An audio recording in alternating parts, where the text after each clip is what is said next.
Bonjour, bonjour à tous, bonjour amis astrophiles. Je vous retrouve avec plaisir pour ce temps de partage et j'espère, comme vous le faites de plus en plus, eh bien pour des échanges, notamment à travers les commentaires qui permettent d'avoir aussi votre avis, ce que vous ressentez ou ce que vous vivez actuellement et qui peut tout à fait illustrer ce que les énergies sont en cours, je dirais, de nous proposer ou ce que ces énergies, ce à quoi elles nous invitent. Alors, avant de poursuivre, en effet, vous savez combien, et je pense que Pluton en Verseau n'est pas pour rien à tout ce qui se passe actuellement. Vous savez que pour les médias alternatifs, les réseaux sociaux, alors pour des raisons tout à fait, je dirais, louables, hein, de restriction, de vigilance des diffusions, est tout à fait légitime, mais en même temps, il va être question de réduire, de restreindre et bien entendu, il peut y avoir donc un impact sur toutes ces chaînes comme la mienne qui produisent du contenu et qui ont besoin pour être maintenues eh bien, de manifestations des personnes qui écoutent et qui apprécient hein, le contenu. Donc si vous appréciez, n'oubliez pas de vous abonner ou aussi de mettre les pouces. Alors les pouces sous les commentaires si vous le souhaitez, bien entendu, mais aussi les pouces pour dire que vous appréciez parce que ça contribue au maintien et à la lisibilité.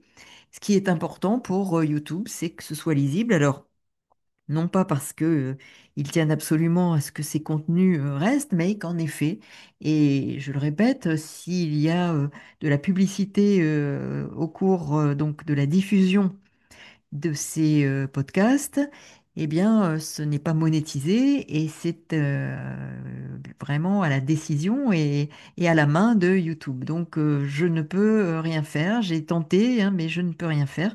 Donc, je vous prie de m'en excuser parce que je sais que c'est bien dérangeant, en effet, hein, mais voilà, c'est en quelque sorte le prix à payer pour avoir des contenus gratuits, de pouvoir aussi de mon côté les proposer. Et je répète, ce n'est pas monétisé, je ne touche rien financièrement par rapport à ces publicités. Alors, pour bien revenir à ce qui est du contenu hein, de ce podcast sur la prochaine pleine lune en Bélier, donc le 7 octobre, 4h47 heure locale, et 3h47 en temps universel. Donc si vous voulez calculer l'ascendant de cette pleine lune pour le lieu où vous êtes, eh bien vous faites le calcul et vous aurez un ascendant à partir du lieu où vous vous situez, du pays où vous vous situez.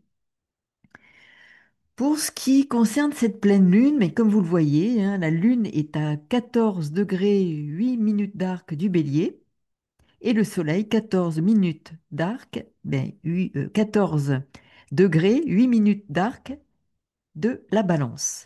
Donc les signes complémentaires, opposition solilunaire, donc c'est un temps où il y a une mise en lumière, en évidence, de ce qui a pu débuter avec la nouvelle lune.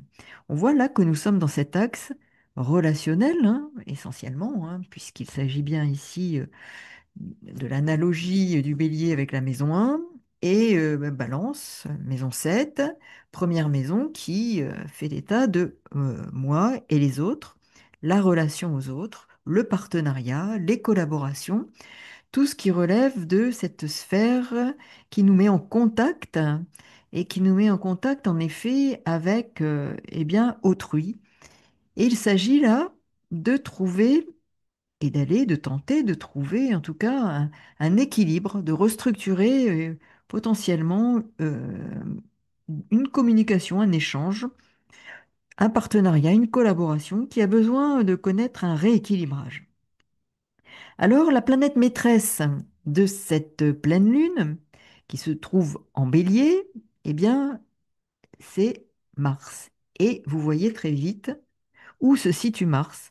Alors vous verrez, j'ai allégé un peu le thème, parce que comme je n'analyse pas tout pour une pleine lune ou une nouvelle lune, tout la symbolique et toutes les configurations et tous les emplacements, J'ai retiré voilà, ce que je ne vais pas analyser ici. En revanche, quand je fais une consultation, je propose une consultation, tout apparaît et cela me permet d'échanger avec le consultant sur le sens que tel ou tel emplacement peut avoir, soit dans le cas d'une révolution solaire, hein, donc des tendances pour son année personnelle, ou dans son thème natal, et qu'est-ce qui peut être réactivé ou activé au moment des transits, au moment de la révolution solaire, quels sont les aspects qui existent déjà et qui se reproduisent et qui, bien évidemment, si cet aspect existe déjà, ou en tout cas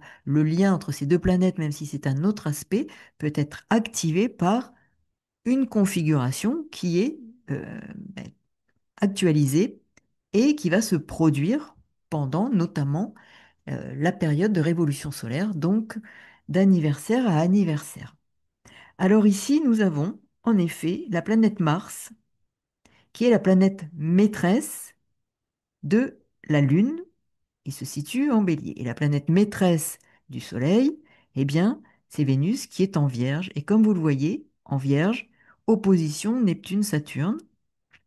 Saturne, Vénus, les deux planètes maîtresses de la Balance. Donc déjà, commence à avoir une tonalité. Et puis l'autre tonalité, hein, immédiatement, bien sûr, c'est bien Mars qui est ici en Scorpion. Donc c'est un moment, je dirais, un élément clé, Mars en Scorpion. Les deux planètes maîtresses du Scorpion, Mars et Pluton se situent au carré de Mercure qui a fait son entrée à ce moment-là déjà en Scorpion. Donc nous avons une tonalité, je dirais, Scorpion à travers cette pleine lune, axe Bélier-Balance, une Vénus qui est en Vierge, opposée à Saturne-Neptune, dont la planète maîtresse Mercure, puisque en étant en Vierge, le maître de la Vierge, donc qui régit à ce moment-là Vénus, eh bien Mercure est en Scorpion. Nous avons ici aussi alors une opposition dissociée entre Pluton et Jupiter. Pluton est en Verseau. Alors, si Jupiter se situait en début Lion, ce serait une opposition dans des signes complémentaires, que sont Verseau, Lion. Là, Jupiter se situe en Cancer, donc on évoque un aspect dissocié. Pour autant, il est intéressant de voir quelle tonalité il peut aussi apporter en complément aux autres aspects, aux autres configurations qui se produiront pour cette pleine lune. Alors, les énergies de la pleine lune, c'est 2 jours avant, le jour de la pleine lune et 2 jours après, qui vous donnent... mais il y a des aspects qui vont durer plus longtemps, donc qui vont se maintenir et dans lesquels qui vont produire une énergie dans lesquelles nous allons continuer à baigner. Donc, on voit ici aussi, ce qui est important, c'est qu'Uranus forme un trigone exact à Pluton. Donc, je vais y revenir, mais c'est aussi un complément en matière d'interprétation des énergies actives pour cette pleine lune. Donc, c'est une pleine lune qui peut être en effet réactive, hein, la lune est en bélier, c'est un signe combatif, réactif, qui peut partir au quart de tour. Alors, je dirais que parce que Mars, pardon, est en Scorpion, cela fait appel, puisque c'est aussi une des deux planètes maîtresses du Scorpion, hein, là, nous avons un Mars qui est moins réactif. Il est plus stratège.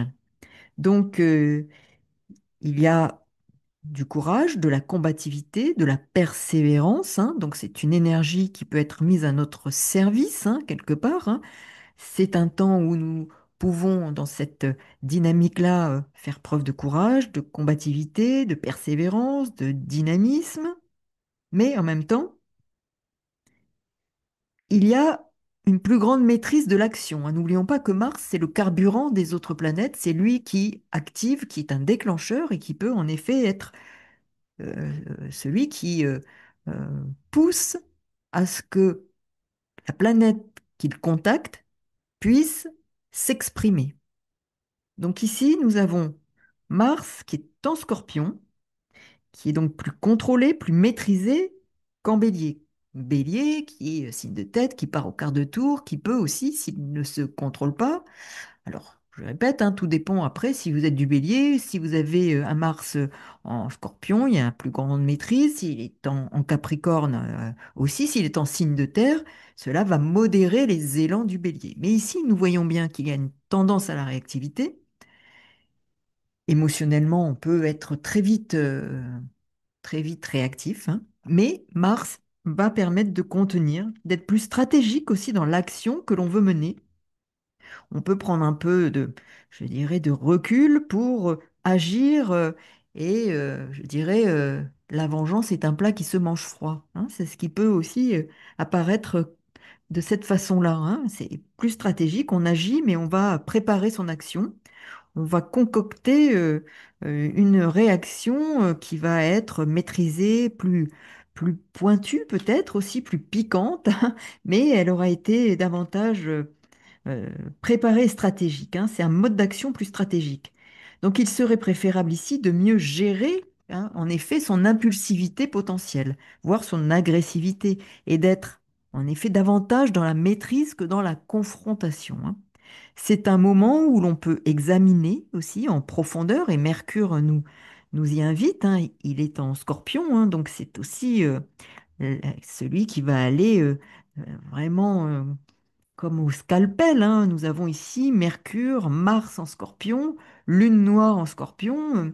Bon, il y a matière à justement à aller davantage euh, en profondeur, et Pluton au carré de Mercure va aller chercher plus d'authenticité, de vérité, en quête de vérité, d'authenticité, probablement, puisqu'il s'agit de cet axe Bélier-Balance dans les relations, dans les partenariats, dans les collaborations, et de voir peut-être ce qui ne va pas, ce qui cloche, qui sonne faux, ce qui n'est pas authentique, hein. Donc en soi, ou en l'autre, donc à voir. Mais il s'agit probablement d'un rééquilibrage à opérer, quelque chose qui doit être restructuré. Parce que n'oublions pas que nous avons le Soleil en balance et que Saturne, Vénus sont opposés, qui demandent là, Saturne rétrograde en Poisson, d'aller faire un peu ce bilan de ces schémas, hein, qui ne nous permettent pas peut-être d'être vrais, authentiques et juste dans ce que nous voudrions être ou dans ce que l'on attend de la relation, dans les partenariats, les collaborations, hein. Donc, il y a quand même quelque chose qui nous invite à peut-être apporter, je dirais, une modération à quelque chose qui se prépare, mais qui doit se planifier, s'organiser afin d'être le plus équilibré, le plus juste possible, et nous amène et nous appelle à plus de précaution, hein, et de prudence, hein. Vénus est en Vierge. Donc, examiner en profondeur ce qui se joue dans la sphère relationnelle, dans les échanges, dans les partenariats, pour tenter de dénouer les blocages existants, les erreurs d'évaluation, notamment évaluer davantage peut-être cette qualité du lien. Il peut y avoir des révélations alors, ou des éléments qui peuvent se révéler à nous à travers une quête de vérité, une quête d'authenticité, ou d'aller plus en profondeur pour mieux comprendre ce qui se joue et qui a besoin d'être mis à plat. Cette recherche peut conduire à une coupure ou à une remise à plat pour repartir sur des bases plus saines, mais faudra-t-il que les deux parties, hein, nous sommes dans l'axe Bélier-Balance, les deux parties concernées, soient sur le même plan de conscience? Alors il peut y avoir des rapports de force, des enjeux de pouvoir qui peuvent pousser à une fin pour laisser place à la préparation d'un renouveau. Nous sommes quand même avec une lune en bélier, et rien ne dit que si remise à plat, si travail en profondeur d'authenticité révèle que cette relation ne peut pas perdurer, ou cette collaboration, ce partenariat, cette contractualisation. Peut-être qu'il peut aussi s'agir d'un contrat, hein, et nous avons Pluton opposé à Jupiter, hein, j'y reviendrai, mais oui, il peut y avoir autour de la légalité de quelque chose qui arrive à son terme parce que mais on ne peut plus continuer en l'état. Donc, une décision, un choix, une initiative qui libère, rend plus autonome. Toutefois, hein, je répète, avec Vénus-Saturne opposées aux deux planètes maîtresses, hein, qui sont opposées, hein, qui sont les deux planètes maîtresses de la Balance, où se situe donc le Soleil, l'on perçoit qu'il s'agit en quelque sorte en effet, de mettre la lumière sur ce qui manque, peut-être, hein, et observons, hein, d'équilibre.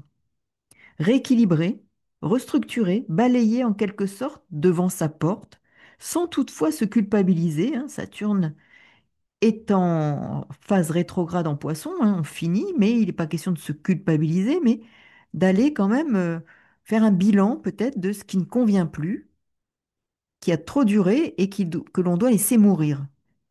Alors, on peut se remettre en question, mais il n'est pas pour autant euh, question de se culpabiliser. Il est question de tirer parti et un enseignement de ce que nous constatons dans le cadre de ce bilan. Observez, si vous faites des bilans actuellement, je dirais, euh, de voir en termes de fonctionnement ce qui pourrait être de votre part, hein, nous sommes dans la balance, hein, quand même le soleil en balance, n'oublions pas, les deux plateaux de la balance, qu'est-ce qui peut pencher d'un côté ou de l'autre, mais de toute façon, dès qu'il y a relation, il y a deux, au moins deux personnes. Donc, en effet, il ne peut pas y être question de tout l'un ou tout l'autre. Alors, les questions de projection vont se poser là, hein. N'oubliez pas les projections, ce que l'on projette de soi sur l'autre. J'ai évoqué la question du film dont on est le réalisateur et le projectionniste, hein, et qui peuvent aussi nous faire projeter sur l'autre les choses qu'on ne peut pas voir, qu'on ne veut pas voir, et pour autant qui sont des bonnes opportunités de transformation.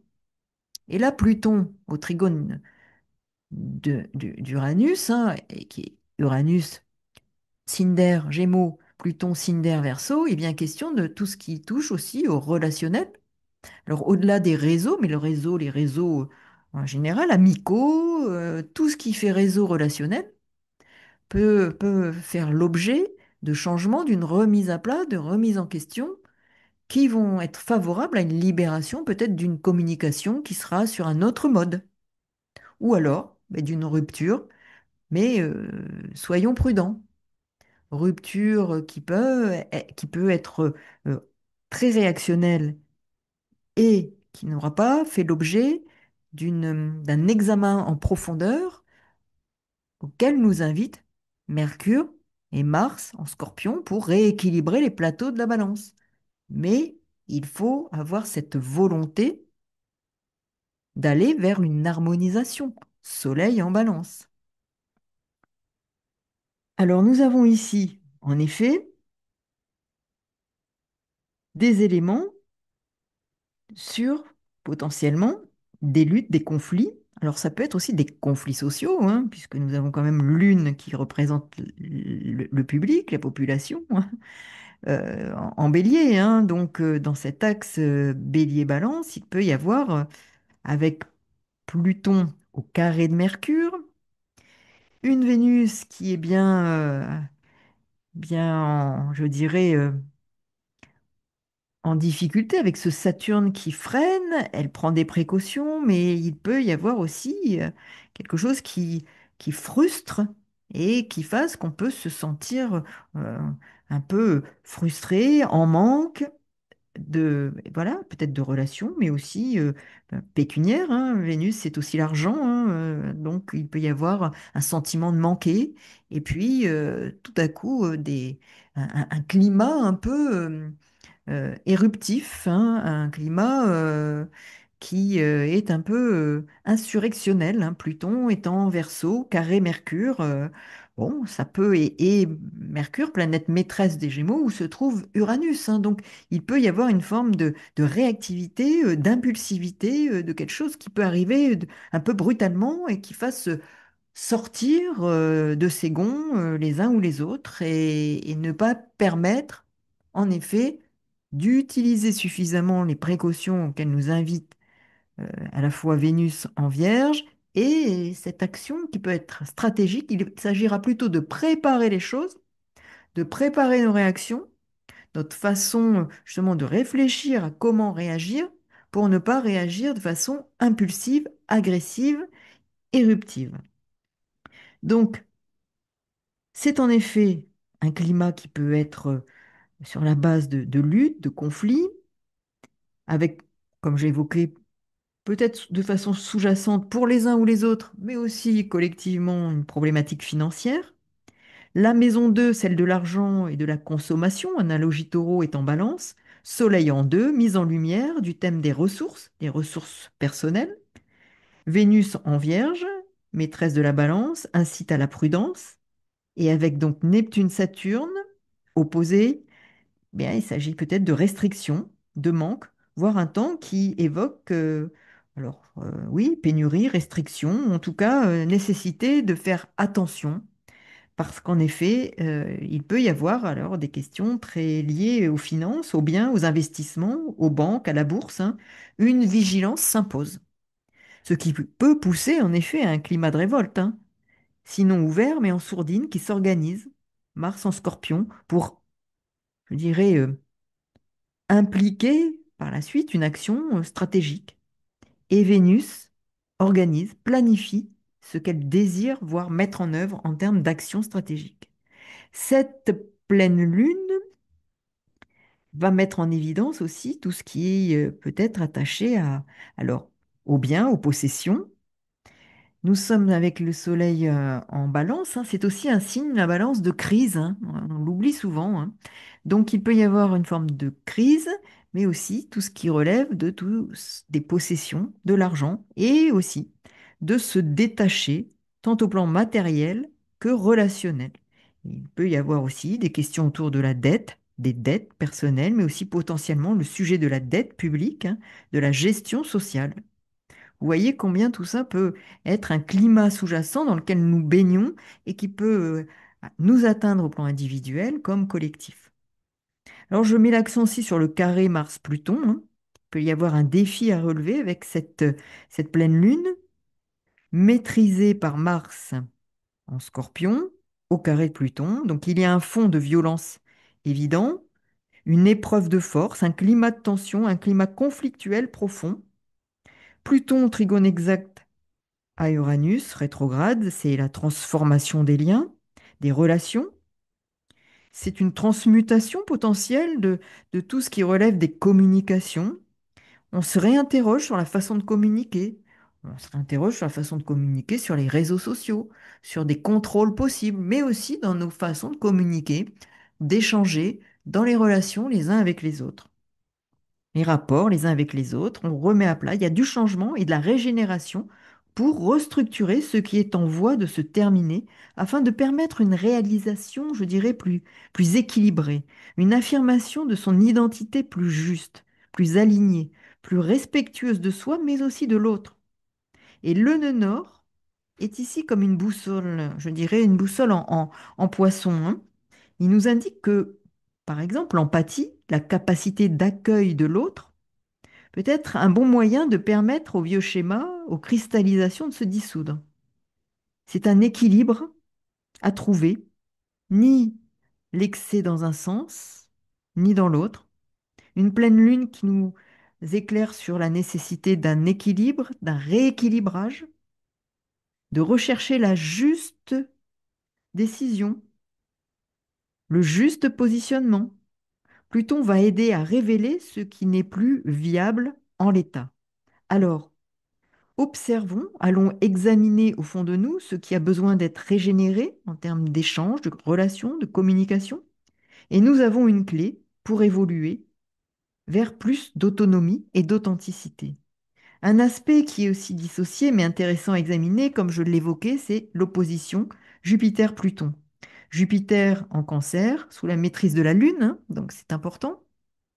Pluton, ici, peut évoquer une peur qui se révèle, une peur de détruire ce qui fait partie des conditionnements familiaux, hein, Jupiter est en Cancer, peur de s'affranchir, de trahir une forme de mémoire, trahir un clan, une appartenance. Il peut aussi être question d'agissement frauduleux, hein, caché. Nous avons ici Jupiter qui représente la loi, la morale, la justice, hein. Donc agissements frauduleux, cachés, qui sont révélés, mis au jour. Il peut s'agir d'éléments de corruption, de malversation, hein, des actions répréhensibles qui peuvent être portées à la connaissance. Et nous sommes effectivement dans des révélations possibles en termes de tout ce qui relève de la loi, législation, morale, les, les fonctionnements, les organisations, grosses structures, voilà, les règles de fonctionnement en société ou dans les groupes sociaux. Vous voyez, il peut y avoir quelque chose qui peut se révéler, poursuivre des révélations qui sont portées à la connaissance et qui peuvent faire réagir, hein. Donc, bon, des trahisons aussi. On peut percevoir des trahisons, se sentir trahi par certains, mais aussi au plan collectif, hein. On peut penser donc à la loi, la morale, la justice, les organisations, les règles de vie en société que l'on respecte et qui ne sont plus respectées. Et l'on se sent trahi, trahi par un collectif social, une gestion sociale qui n'est plus, qui ne respecte plus certaines règles. Et donc il y a des révélations possibles dans lesquelles nous sommes les uns ou les autres pris. Alors à titre personnel, nous pouvons aussi réagir et être confronté à des trahisons, hein, mais aussi collectivement observer et comprendre que nous sommes pris dans un fonctionnement de trahison.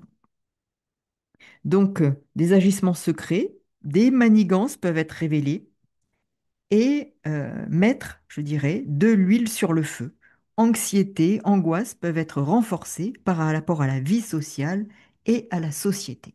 Donc nous voyons ici que cette pleine lune peut avoir des éléments très réactifs, aussi d'être un peu une forme de déclencheur, que les choses peuvent se préparer, s'organiser, des actions stratégiques, mais à partir d'éléments qui vont contribuer à déclencher, à un moment donné, des réactions potentiellement vives et commencer, je dirais, à être source de réactivité, de lutte, de conflits qui peuvent plus que s'amorcer, mais en effet connaître des étapes importantes qui pourront en effet avoir des impacts dans les semaines, voire les mois à venir. Voilà, alors je vous souhaite une bonne pleine lune et puis je vous remercie donc pour vos messages, vos commentaires. Si vous souhaitez en connaître davantage sur ce que peut produire non seulement cette pleine lune, mais pour votre évolution solaire, pour les éléments importants qui vont arriver, hein, et qui sont déjà en cours et qui vont étape par étape se manifester dans notre existence et quels sont les processus en cours pour vous à travers votre thème natal, qu'est-ce que ça vient réactiver, qu'est-ce que ces grands transits vont venir réactiver à partir de maintenant et pour 2026, eh bien n'hésitez pas, sous la vidéo, vous avez dans la barre de description l'adresse mail où me contacter et vous aurez les renseignements sur ce que je propose en termes d'accompagnement personnel, en termes d'interprétation du thème personnel, des transits, des prévisions, je dirais, hein, des tendances pour votre année. Et puis, en effet, donc les possibilités d'accompagnement que je propose à partir du thème natal. Voilà, donc bien, à très bientôt pour de nouvelles aventures astrales et je vous remercie encore pour votre présence et toutes vos manifestations sous différentes formes qui effectivement permettent que je puisse poursuivre ce partage. À très bientôt. Au revoir.